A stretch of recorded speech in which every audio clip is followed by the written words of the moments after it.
ষষ্ঠীর দিন, মহাষষ্ঠীর দিন স্নান করে একটা কাঁচা জামা কাপড় পরে, ফুল, কিছু মিষ্টান্ন, একটা লবঙ্গ, না ভাঙান লবঙ্গ 108টা লাল সুতো দিয়ে মালা গাঁথতে বলবেন।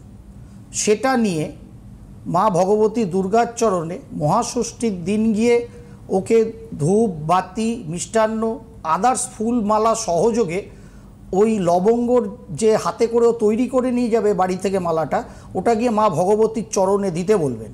এবং ওই দুর্গা মণ্ডপে বসে পুজো দিয়ে দেওয়ার পর ওম ক্লিং কাত্যায়নী ফট স্বাহা, ওম ক্লিং কাত্যায়নী ফট স্বাহা, এই মন্ত্রটা 108 বার একদম অন্তর থেকে জপ করতে বলবেন মা ভগবতী দুর্গার চরণে।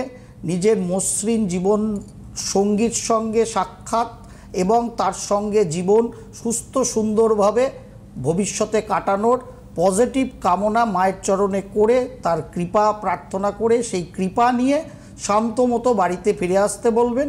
এবং মহাষষ্ঠীর দিনটা রোল, চাউমিন, মোগলাই বাদ দিয়ে, বিরিয়ানি বাদ দিয়ে সারাটা দিন ওকে একটু নিরামিষ পালন করতে বলবেন। কাছাকাছি